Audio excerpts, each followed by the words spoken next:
Welcome to the Freedom Fridays podcast. With me, your host, Pete Clark, the Whispers guy. Work seems to expand to the time that we give it. And I've been investing my time, occasionally on a Friday, to explore how we use our time, our energy, our attention, and the impact it has on our identity.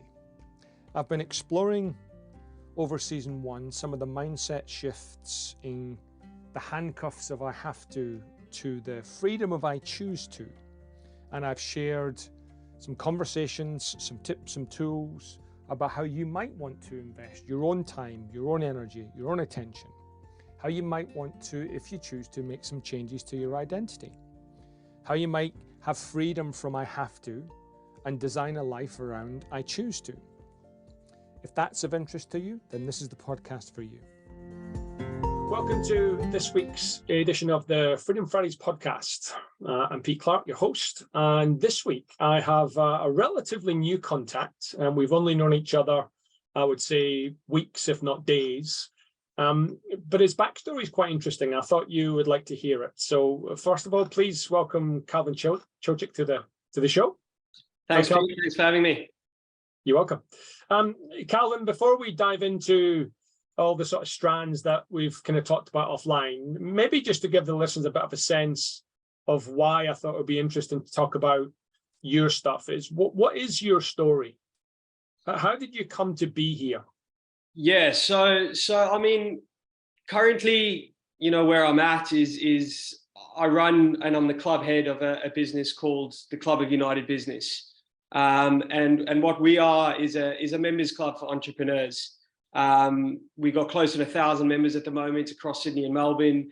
They're all owners, founders, CEOs, key decision makers of the businesses, typically sitting between that 2 and 50 million in revenue. We diversify in industry as much as we can.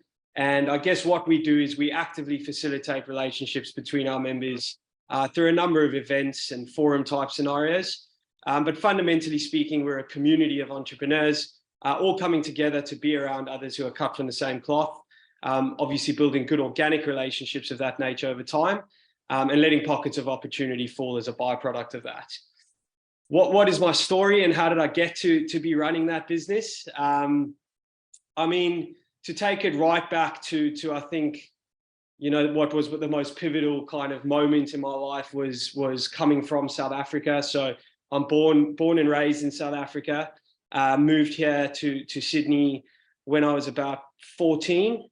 And yeah, I think, growing up in South Africa, you hear a lot of stories about the danger and the problems that it has, and it definitely does. But I think for me, for the most part, I have a very good memory of growing up there. I had a good childhood, but yeah, I think my parents very early on saw the writing on the wall, and decided they were going to make the sacrifice for their children, and bring us over to Australia. So moved here when I was 14. And yeah, I think that was obviously not an easy move at that age. But I think funnily, and if you look at what I do for a living, it kind of ties in.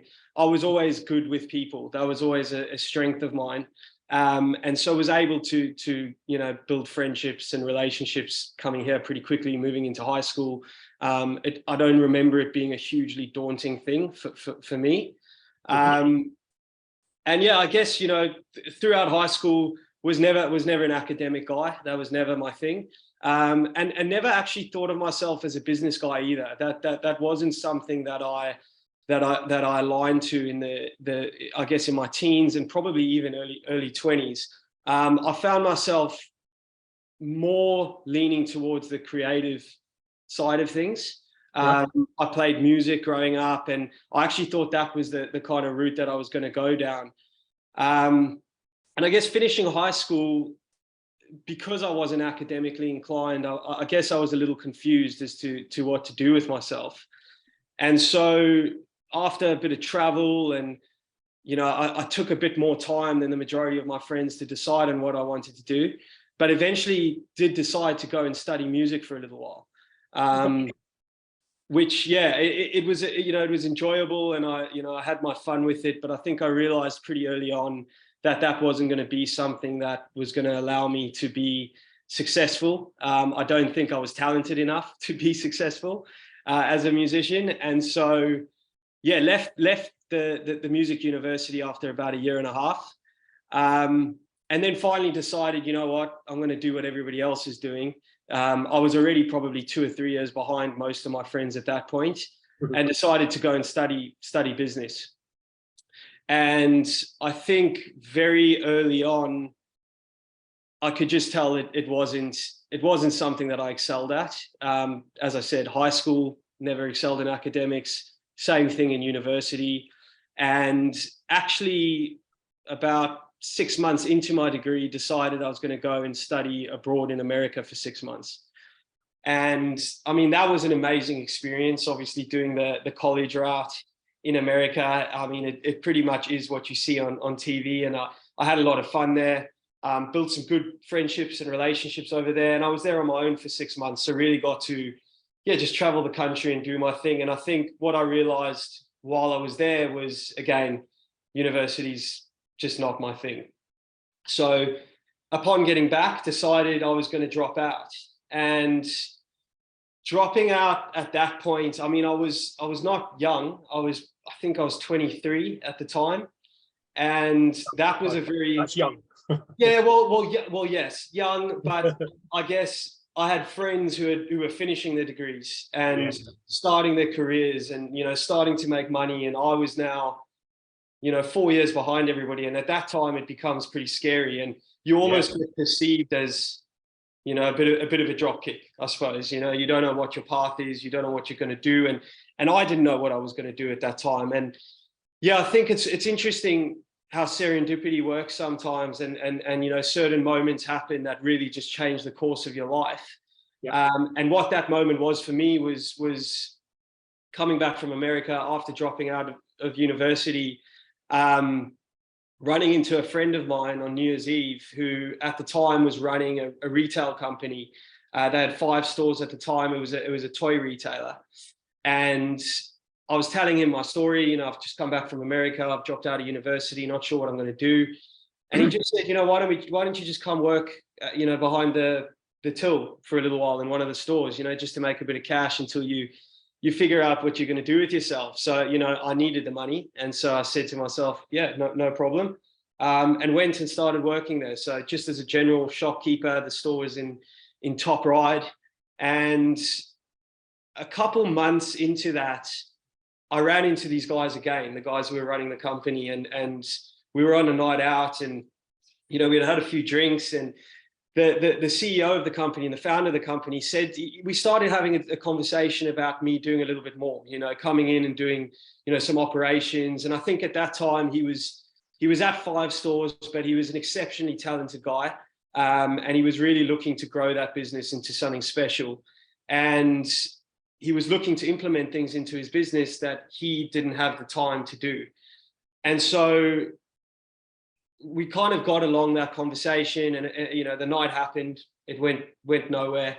And I woke up the next day and I said to myself, I don't know if he was being serious or if it was just a drink talking, but I'm going to try and capitalize on this. And so I gave him a call and I said that, I said to him, I don't know if you were being serious or not, but I'd like to explore this opportunity.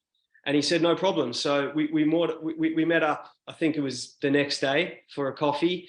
And he told me about some systems that he was looking to implement and, what he was looking to do. And he said, you know what, I'll give you a crack on a part-time basis. You'll work the till sometimes. And, for the rest of the time, you'll come into the head office. I'll show you these systems that I'm looking to implement, and I'll give you a shot. And so he did that, and I had to then go and learn these systems that he was trying to implement and roll them out to these different stores. So as I said, we have five stores at the time, and I was going into these stores at 23 years old with no retail experience and training managers and floor staff on how to do these things. And so that, I think, was it was the first moment in my career that I realized that you can't shy away from things. The only way that you're going to progress is to do the daunting. And that was the first time that I ever had to do that. And so, yeah, I guess I must have done a pretty good job. And so he decided to move me into a full-time role in the head office. I guess to cut a long story short, you know, fast forward 5.5 years, I worked there for 5.5 years, and I ended up pretty much working alongside him, you know, for the majority of that, of working in that business. And we scaled that business from 5 shops to 25 shops in the time I was there. As I said, we were a toy retailer. Toys R Us went bankrupt during the time I was there, and we took 11 of their shops. And yeah, I think that really just showed me from the inside out what it looks like to scale a business, and what it takes to scale a business. You know, as I said, I was alongside him every step of the way. And that really opened my eyes to business, and where I found a passion for business, I suppose. Cool. Well, we'll come to Cub in a second, and we'll kind of update the story. But there's a number of different strands I'd like to pick up on. I might take you back to when you were 14, then, when you moved to Australia. And interesting, you said you found it relatively easy. I'd be interested in understanding, was that deliberate? Was that accidental? Because, when males, boys, typically the testosterone kicks in around 14, 15, and it's quite a challenging time for many boys, despite moving not schools, but countries. And whilst you could argue South Africa, Australia, English speaking, predominantly, westernized, it's still a massive shift of culture. So can you maybe just talk about, how did you find yourself accidentally or deliberately fitting in? Yeah, it's an interesting question, because I think, obviously hindsight is always a thing of beauty, and to really look back at it and delve into those kind of, couple of years, I suppose, after I moved, there were definitely challenging times. And I definitely struggled, at times personally. I think I had a lot of anger at that time, Okay. As you say, that's probably the time where that testosterone is starting to kick in. So, there definitely was a bit of like anger and frustration and that kind of thing. But I think unintentionally, it wasn't an intentional thing on my behalf at that age. I think you just kind of, you kind of roll with the punches, I suppose. But as far back as I can remember, I was always somebody who was able to make friends very easily. I think some of my earliest memories is going on holiday with my family and just picking up a group of friends, while I was on that holiday, and would do that every single time we went away. And in the sport teams that I was a part of, a lot of the time I was the captain of that team, and I always had a way with people. And so when I came to this country, I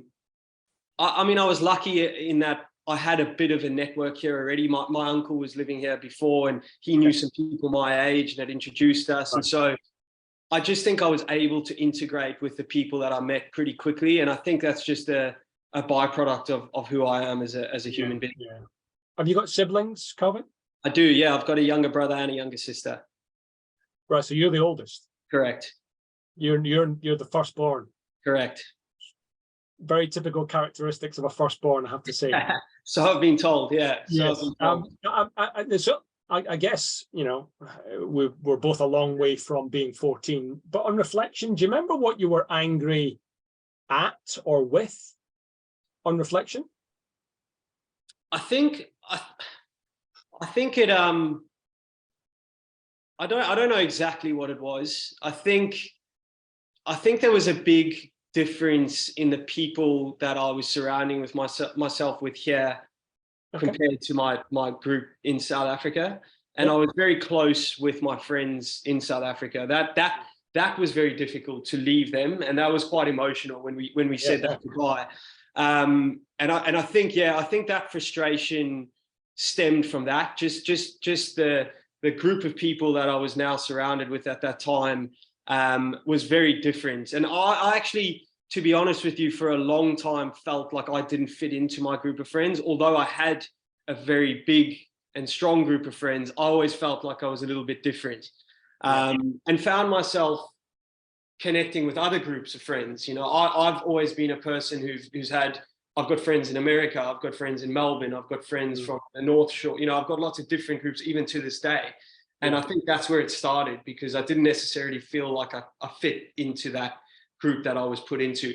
On the flip side of that, I mean, the immigration took its toll on my family as well. You know, my parents and their marriage suffered a lot as a result of our immigration. And interestingly, 15 years later, they've just split up. They just got divorced at the end of last year, or the middle of last year.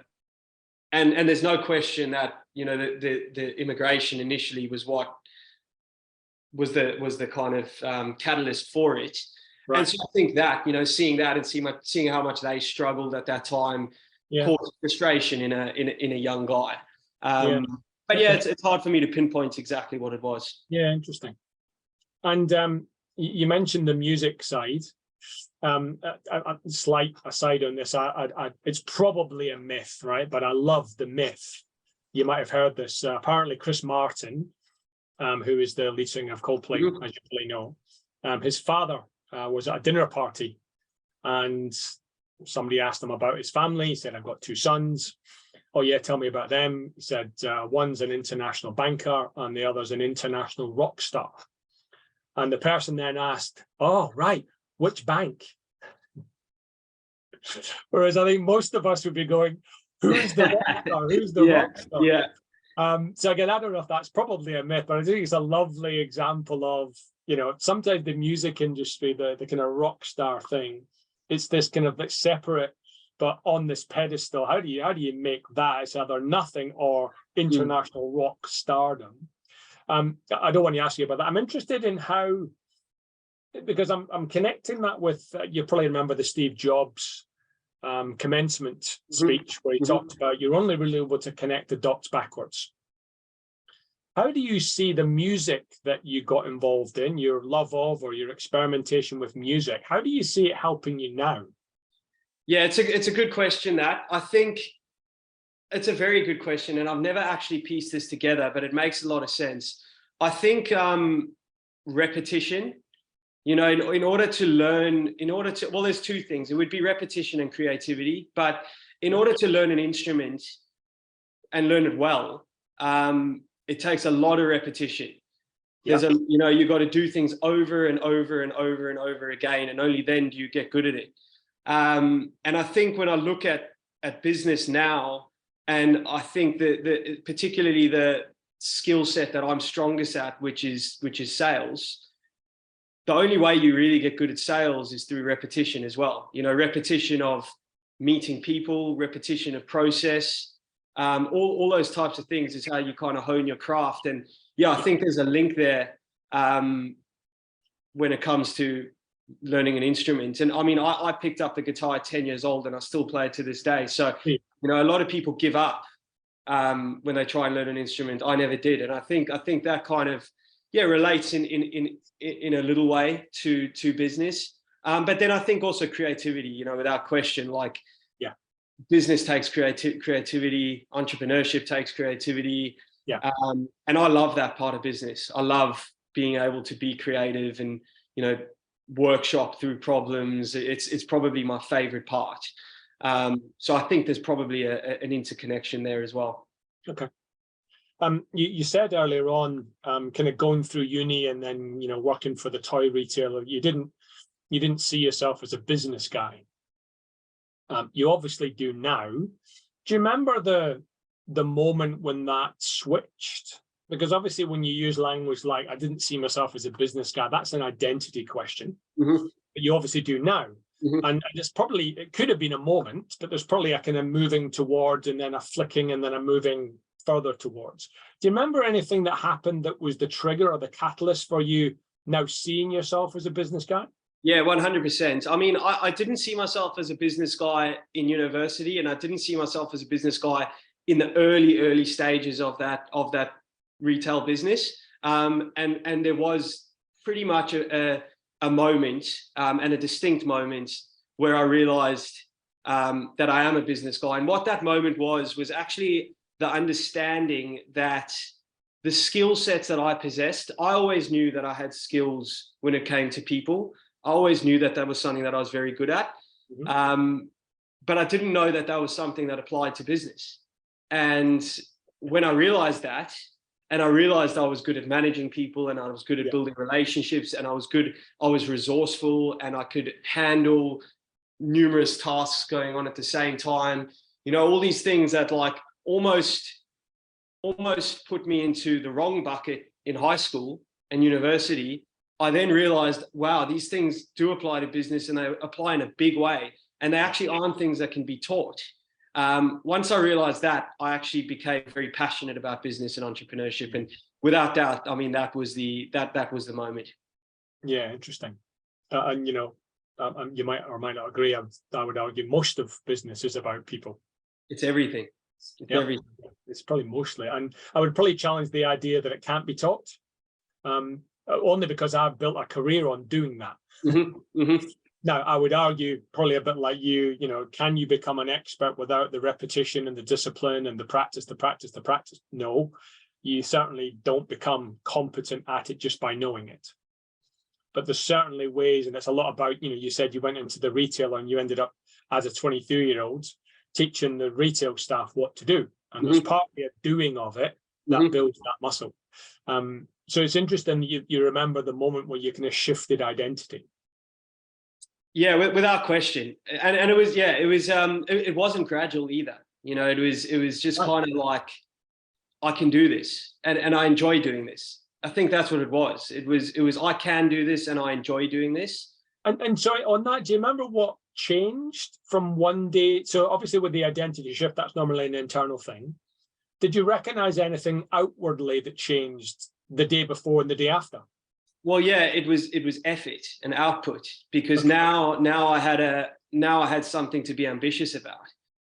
Now I had purpose in my life. You know, before that, I struggled to find purpose in my life. And once I realized that I was capable, you know, that the other side to that capability statement is I worked for a guy that was exceptional. And the fact that he saw capability in me as well, made me super ambitious, and made me, just want to get better and better and do more and more and spread myself across more and more. And yeah, I think that's really what it was. It changed my behavior because I now had an ambition that I was trying to work towards, which was really interesting. And I'm reflecting on what you're saying there, because the two things for me that caused the shift, partly, one was it was somebody else believing in you. So not necessarily you believing in you, but somebody else believing in you, and a higher sense of purpose, something beyond where you are, beyond your current situation. And those two things, whilst you could argue they're affecting us internally, they're often two external things. What's my purpose? Who else believes in me? And it causes a shift internally. Have you taken that lesson and applied it to others who might need you saying you believe in them and helping them with a purpose?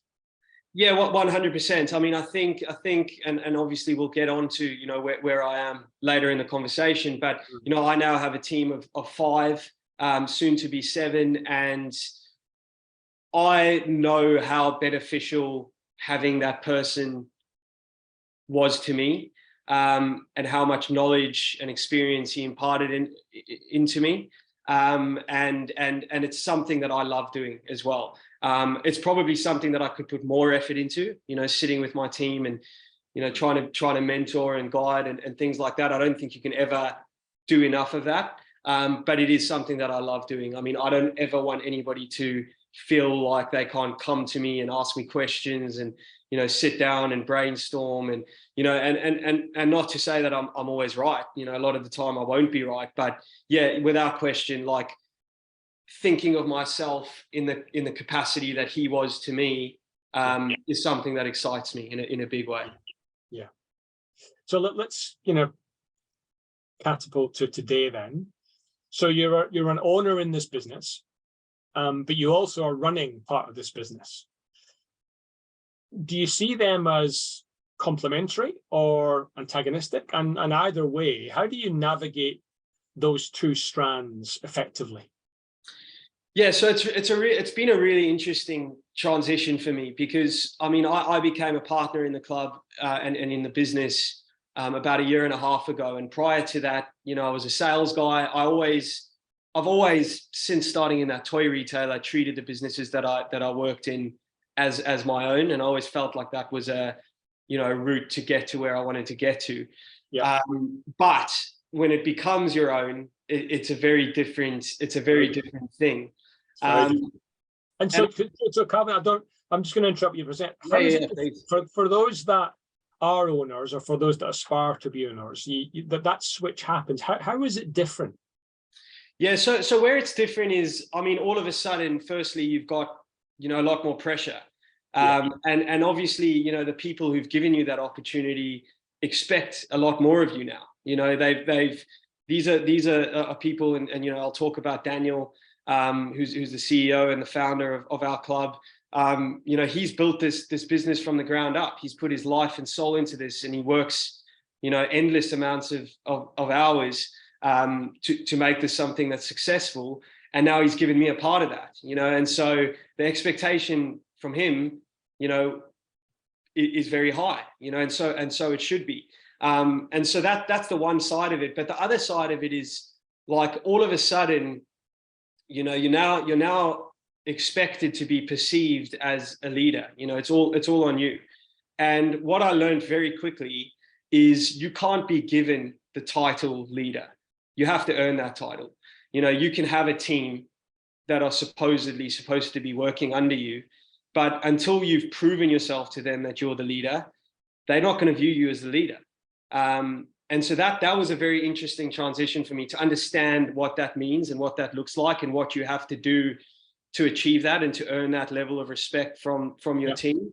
I think was the biggest thing that I had to learn, and had to learn it very quickly. Wow. And what do you think proves it to them?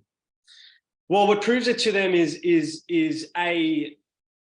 you've got to understand every element of the business. It's that simple. Like, you can't delegate until you know how to do the role yourself. So that's something that I've been working towards for the last 18 months, is actually learning and doing and understanding every role and every element in the business.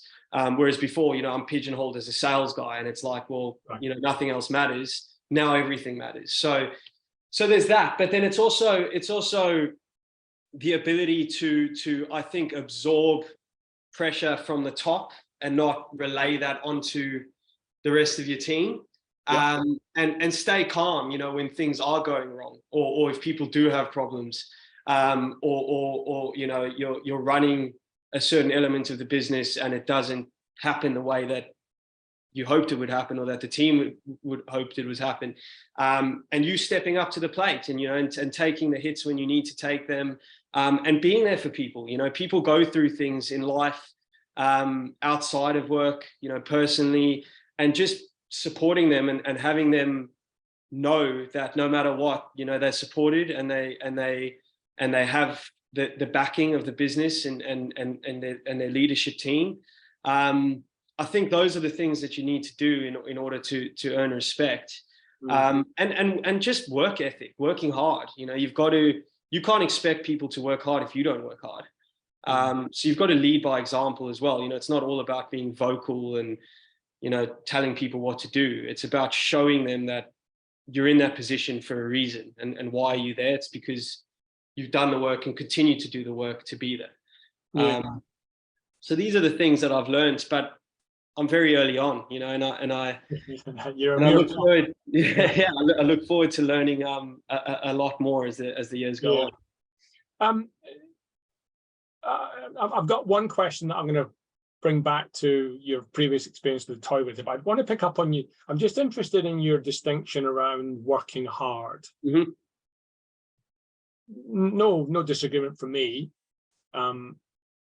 Partly my generation was told that to be successful, you have to work hard. Mm-hmm. And for my generation, and I'm being very generalistic here, working hard was the hours you put in. Yeah.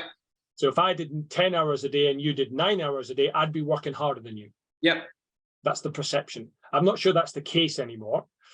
So I'm interested when you say be seen to be working hard beyond the hours. What does that mean? Yeah. So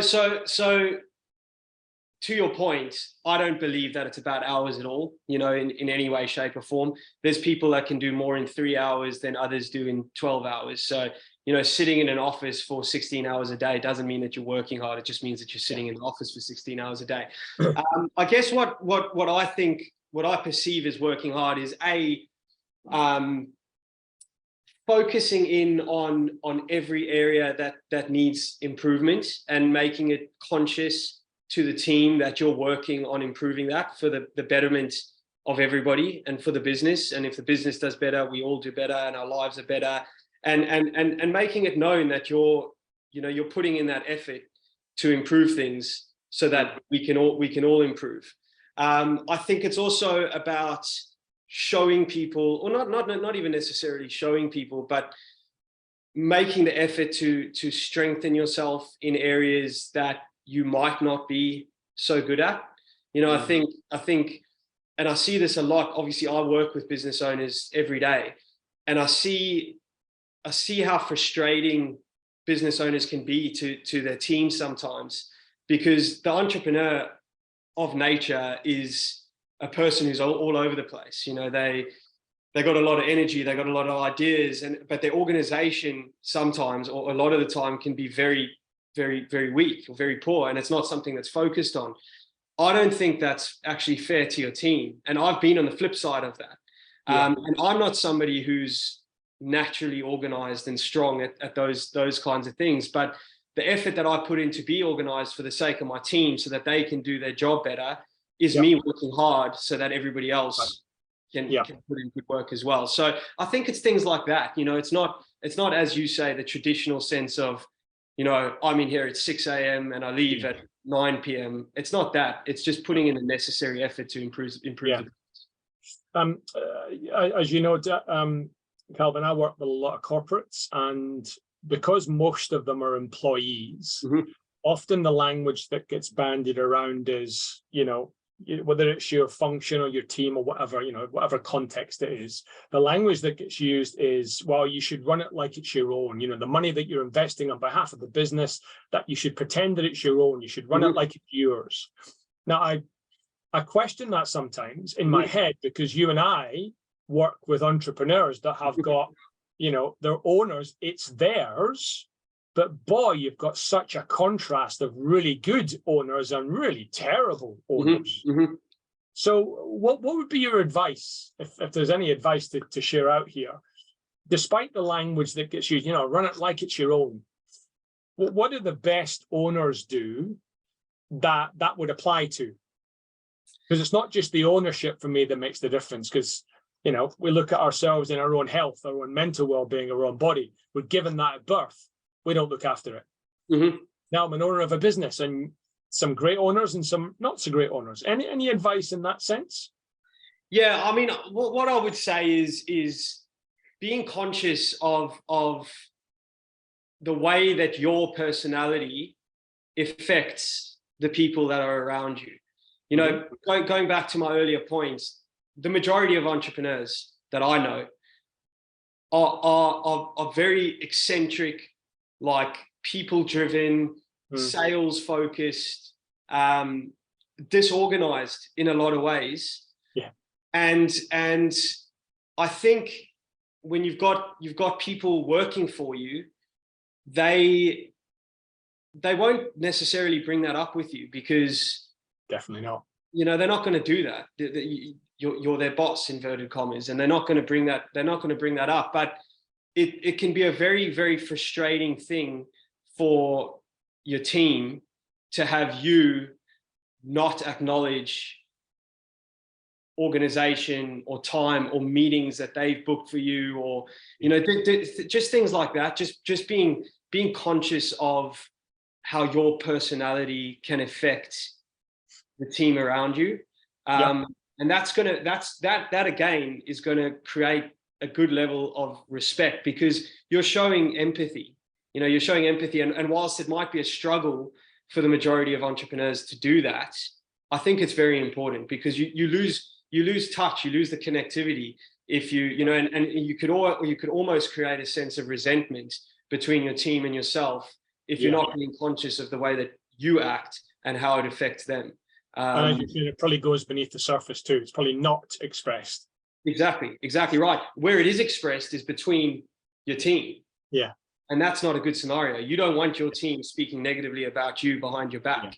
And so I would say that is something that I think people need to be more conscious of. And the reason I think I have a good insight into that is because, well, now I'm running a team, but I've also been working under an entrepreneur before who was like that, you know, and for all his creativity and amazingness and operational excellence, there were times when it was hugely frustrating. And I think I've got an insight into that as well. Yeah. Something you said earlier that I made a note of, because I'm going to pick up on this now. When, as a 23-year-old, you were going into these stores, you know, teaching everyone in the store what to do. And what I thought was really insightful, you said, you've got to do the daunting stuff, right? Which I totally agree with. I love that. Despite how scary it is, you've got to do the daunting stuff. In your current position, what's the daunting stuff? It's a good question. There's not a huge amount that I find as daunting as I used to. Okay. I think when I first came into this business, there was a huge amount that I found daunting, and I actually found myself with quite a high level of imposter syndrome. And the reason I felt that was because, you know, I was now put in a room with all these successful entrepreneurs, and I'd just come from this retail business where I really put the guy that I work for on a very high pedestal. You know, he was my mentor. He was someone that I looked up to in a big way. And now all of a sudden I'm surrounded by all these guys and girls that are like that, you know. And so I was like, I don't really deserve to have an opinion here, or, you know, be in a room with these people and challenge what they're saying. And so even just being part of this environment at first was daunting. What was also very daunting was then having to sell to those people. I'd never done sales before. And so I found that very daunting. And I guess what I've learned over time is, you know, you're faced with these things in your life and in your career. And I believe that there's really only one thing that separates a winner and a loser, and it's the ability to face your fears. So the people who win are the people who face these things that they're scared of, and they do them. And even if they fail, they do them again, and they do them again, and they do them again. And eventually it becomes easy. And the people who lose are the ones who get too scared and they run away. And so I think because it's now been, you know, 8-9 years that I've been in my career, when something daunting comes up, I actually get excited by it rather than feeling daunted by it, if that makes sense. Sure. And I know you didn't mean this literally, but I'm going to take it literally to ask you the next question about, if nothing's daunting for you right now, are you aiming high enough? That's a good question. So, and actually, as the words were coming out of your mouth, that was my thought. But what's daunting to me is where this all goes, you know, where this all goes. I have a huge ambition. I'm a hugely ambitious person. I want to be very successful. And I think that the main reason that I feel that way is because I believe that I can. And so that's daunting to me. What's daunting to me is am I going to achieve what I want to achieve? And I don't even know what that is, to be honest with you. I don't know what the end goal is. What I know is that I think I can go a long way in my career. And so what's daunting to me is you know, where does it all lead to? Where does it all lead to? Would you deserve it? I don't think anyone deserves it. No, I don't deserve it. You've got to earn it. So I didn't mean, I get what you'd say. I didn't mean, well, because you're entitled to it. I mean, you know, let's assume you've already got some level of success and it becomes more and better and bigger, blah, blah, blah. There's almost like a secondary imposter syndrome kicks in around, well, me, do I really deserve to be at this table with these people, with this influence, in this scenario, but I'm only a little guy who came to Australia as a South African at 14. Yeah. That's kind of what I meant by the deserving part. Yeah, yeah, and I don't know the answer to that question because I'm not there yet, and it may well come. You know, that time may well come, and I might feel that again. But I think I'm very lucky in the position that I'm in that I'm surrounded by a lot of amazing people. You know, we've got, you know, I'll speak about Dan again. You know, Dan is he is now a strong mentor to me. You know, he's been running this business for, as I said, 8 years. And so, you know, if I am faced with scenarios that I might find difficult, he's always there if need be. And then outside of that, we've got close to 1,000 members that are successful business owners, and I have very strong relationships with many of our members.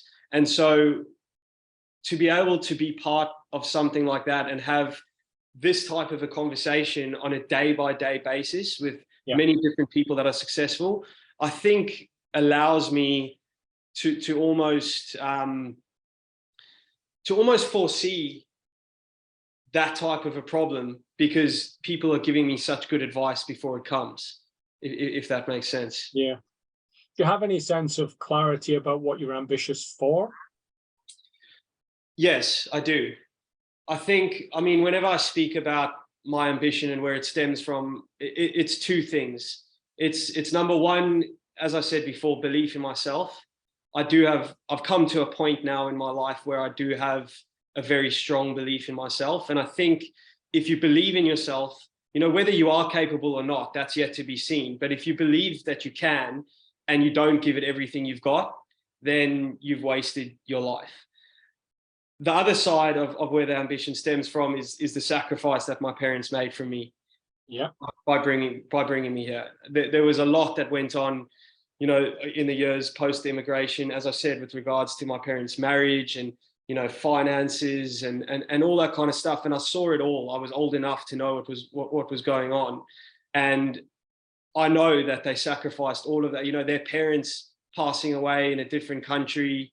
You know, now that I'm getting older, I can understand how much sacrifice that actually was. And so they've given me that opportunity. And so I've got to take it by the horns and give it the most that I can. And how long have you been, you know, pushing out the idea that you don't know what the end outcome is for you? I think I've always had that.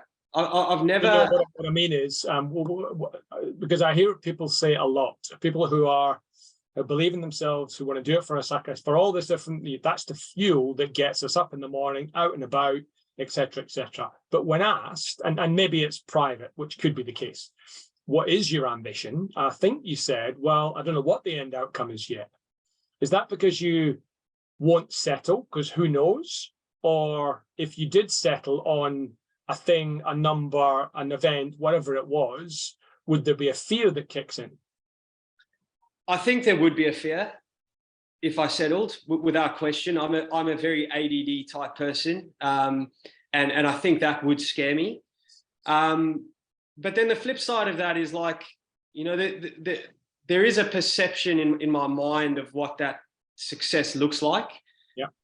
And really, it's not a monetary thing. I think money comes as a result of doing the work. You know, it just happens. But what it is being a successful, hopefully, husband one day, a successful father, and not having to have the worries and the stresses that my parents had when I was growing up. And if I can achieve that, then I'm happy. But I don't think there's a point where I can say this is enough. You know, this is I'm going to just stop now and this is enough, because I just don't think that's in my nature. But again, I guess you don't know until you get to that place.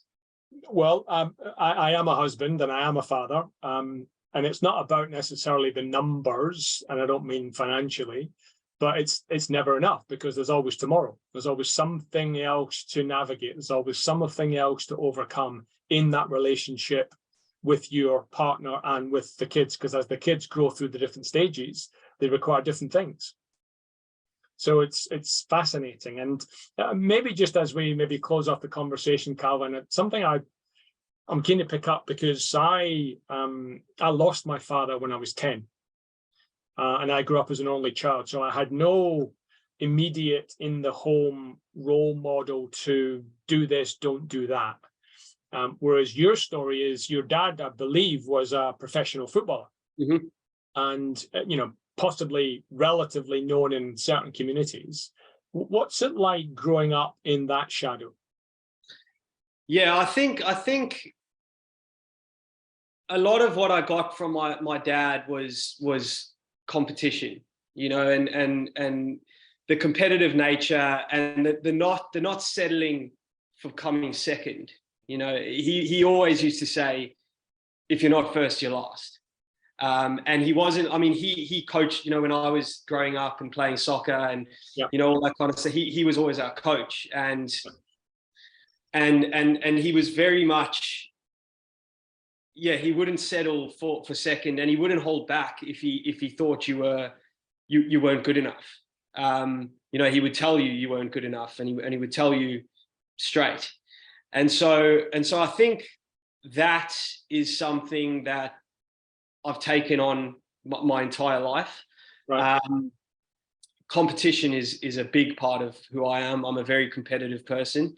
Yeah. I want to win, and I don't think these second place trophies or third place trophies are something that are valid. Now, that's not to say like you shouldn't congratulate people for putting in the effort and trying, but if you don't win, you don't win, and it's that simple. And I think that's something that my dad drilled into me from an early age. He was a winner in an athletic sense. Yeah. I mean, he was good at all sports, and he won in all sports. And yeah, I think just mentality wise, that was probably the biggest thing that he drilled into me. I mean, outside of a lot of other things, of course, but from a competitive sporting standpoint, that's what it taught me. And are your siblings the same? Did they respond in the same way? That's a good question. I mean, I'm inclined to say yes, because they're both winners. They're both winners. I would say that I've always been the problem child in inverted commas. My brother is a winner in every sense of the word. He's got a successful job. He's in great shape. Everybody loves him. So he's a winner, and my sister's much of the same. So which part of you is the problem? Which part of that is the problem for you? Well, I was the problem because I was the one who was dropping out of university and didn't know what he was going to do with his life, and like to have a drink a little bit too much in the early years. Yeah. So yeah, I mean, I've never had that conversation with my siblings, but I'm inclined to say the answer would be yes, because they're high performers, both of them. Calvin, it's been a pleasure talking to you. I felt like I've gotten to know you even more just through this forum, which is kind of partly why we do it. One final question, and I'll leave it with some easy questions to finish. As you look out into the horizon for you, what are you looking forward to most? Yeah, I think what I'm looking forward to most, for the foreseeable future, is continuing to hone my craft as a leader. I think we've got a very exciting business that we're growing right now.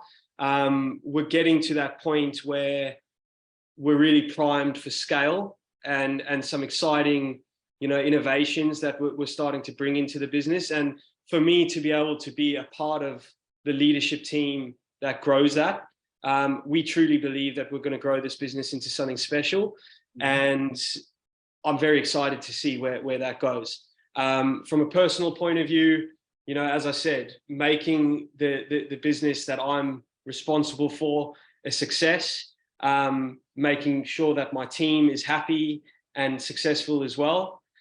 And, once I achieve all that, we'll see what the next step is. Okay. Calvin, just a couple of quick questions just to kind of round this out. I believe you are a football supporter, and are you more red or blue? Red. Which red? Liverpool. Yeah, Liverpool. A bit embarrassed to admit it at the moment, but I'm a big Liverpool fan. Well, unless I was a Man U fan. Yeah, well, you know what? They're on top of us at the moment, so I can't speak too much. Yeah. Classical guitar or electric guitar? Classical. Okay. Sunrise or sunset? Ooh. Sunset.